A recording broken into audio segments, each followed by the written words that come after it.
Have you ever wondered why the Philippines could surpass China in terms of economy? Intriguing, isn't it? But before we delve into that, let's set the stage by taking a look at the current economic situation of both countries. China, as we know, is a global powerhouse, a behemoth that has been dominating the world economy for decades. Its rapid industrialization, coupled with a massive workforce, has propelled it to the top of the economic ladder. On the other hand, we have the Philippines, an archipelago of over 7,000 islands, known for its stunning beaches, vibrant culture, and an economy that's been steadily growing over the years. Now, you might be thinking, how could the Philippines, with an economy significantly smaller than China's, possibly surpass it? Well, the answer lies in an often overlooked but incredibly powerful factor: birth rates. You see, the economy of a nation isn't just built on factories, technology, or resources. It's built on people, their skills, their labor, and their consumption. This is where birth rates come into play. The birth rate of a country can significantly impact its economy. A high birth rate can mean a larger workforce in the future, which in turn can lead to increased productivity and consumption, driving economic growth. At this point, let's introduce the stark contrast in birth rates between China and the Philippines. While China has been grappling with a declining birth rate, the Philippines is experiencing quite the opposite. The Philippine population is young and growing, with a birth rate that far outpaces that of China. So what does this mean for the future? Could this difference in population dynamics be the key that allows the Philippines to overtake China economically? It's a complex question, and one that we'll be exploring further in this video series. While China's birth rate is declining, the Philippines is experiencing quite the opposite. So, keep your thinking caps on as we dive deeper into this fascinating subject. Subscribe for more amazing content and keep wondering. China, known as a global economic powerhouse, is facing an unexpected challenge. This challenge isn't about trade wars or economic policies, but something far more fundamental: a rapidly shrinking workforce. China's population, once a source of its economic strength, is now becoming a significant concern. You see, for a long time, China had a one-child policy. Introduced in the late 70s, this policy was designed to slow down the population growth. However, it has ended up causing an unforeseen issue: a decrease in the number of working-age people. Let's consider this.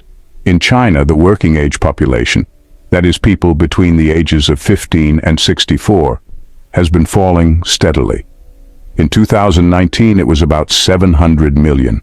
Fast forward to 2025, and it's predicted to drop to around 680 million. That's a decrease of 20 million workers in just 6 years. The situation gets even more severe when we project further into the future. By 2050, China's workforce is expected to shrink to just around 540 million. That's a reduction of 160 million workers in just 25 years. Why does this matter, you may ask? Well, a smaller workforce means fewer people contributing to the economy, fewer people to drive production, innovation, and growth, fewer people to support the aging population. In essence, a shrinking workforce could significantly impact the economic growth of the country. To add to this, the one-child policy has also resulted in a demographic imbalance with a higher proportion of older people. This means there are fewer young people to take care of the elderly, putting additional strain on the country's social and health services. In conclusion, while China's low birth rate and shrinking workforce pose significant challenges, they also present an important lesson. Population policies need careful planning and foresight, because it's not just about the numbers, it's about the impact these numbers can have on a country's future. With fewer workers, the economic growth of the country could potentially slow down.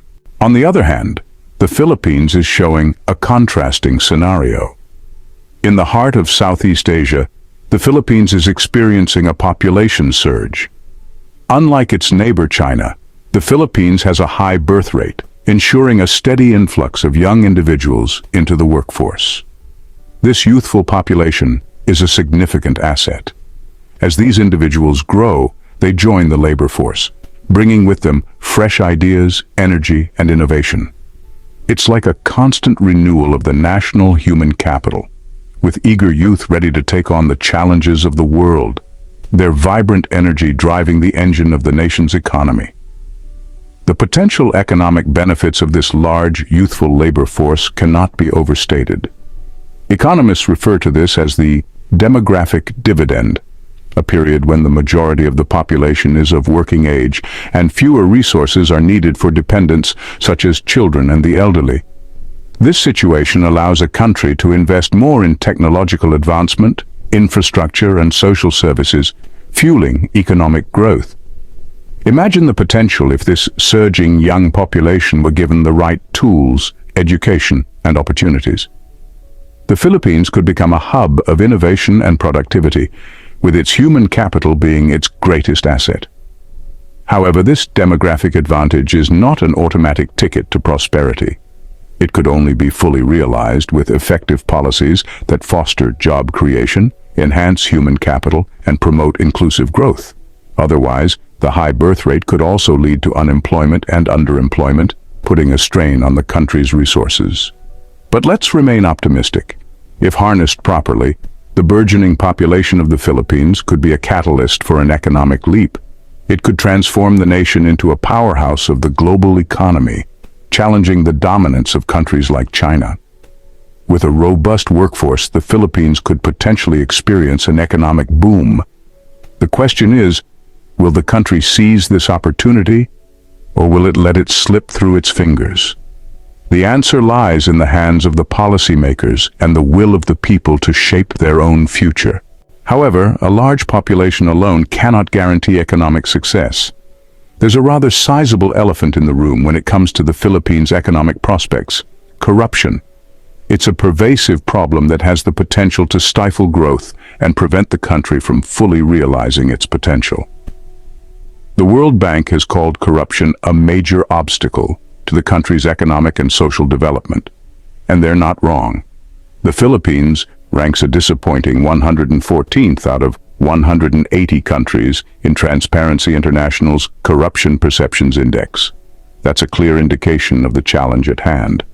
Corruption, you see, tends to divert public resources away from investments that can stimulate economic growth.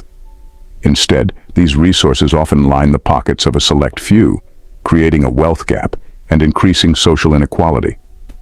Not only does this hinder economic development, but it also undermines trust in public institutions and the rule of law.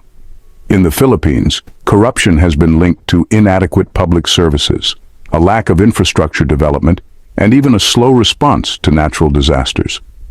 Imagine if the billions of pesos lost to corruption each year were instead invested in infrastructure, education, healthcare, or disaster preparedness. The impact on economic growth could be substantial. But it's not all bad news. The Philippines has taken steps to combat corruption, with initiatives aimed at improving transparency and accountability. These include the implementation of the Freedom of Information Act and the creation of the Office of the Ombudsman. However, there's still a long way to go. The fight against corruption requires a concerted effort from government, civil society, and the private sector. It demands a culture of integrity, transparency, and accountability. If the corruption is addressed, the Philippines could fully harness the potential of its growing population. A corruption-free Philippines could become a force to be reckoned with, economically surpassing even China. But it's a significant challenge, one that will require determination, commitment, and a whole lot of courage. So, what does the future hold for these two countries? As we've explored, the Philippines and China are on divergent paths. One is grappling with a declining birth rate, while the other is bursting at the seams with a youthful and vibrant populace. The power of population is a significant factor in the economic race. China, a global economic giant, is facing a shrinking workforce. The one-child policy, although now revoked, has left a lasting impact. China is getting older, and the proportion of working-age people is expected to decrease significantly within the next few decades. This demographic shift could slow down the economic juggernaut, giving room for other countries to catch up. On the flip side, the Philippines is witnessing a population boom. Its young and growing workforce is a potential goldmine for economic growth. However, there's a catch. Rampant corruption is a hurdle that the Philippines needs to overcome if it wants to fully harness the potential of its population dividend. If current trends continue, we might see a shift in economic power. The Philippines, with its young workforce, could outpace China given the right conditions. But what if the Philippines successfully curbs corruption? Well, that could be a game changer. A corruption-free Philippines could unlock unprecedented economic growth, propelling it to the forefront of the global economy. But remember, these are potential scenarios. The future is not set in stone. It will be shaped by numerous factors, including policy changes, technological advancements, and global events. It's a fascinating thought experiment, isn't it? The future economy could be greatly influenced by these factors. So subscribe for more amazing content and keep wondering. Don't miss out on future explorations and discoveries. Hit subscribe and ring the bell to stay updated with our new content. Your journey of wonder continues with every video. Stay connected and engaged on social media. Continue the conversation, follow us. Thank you for being a part of the Have You Ever Wondered community. Keep wondering, keep discovering. Until next time.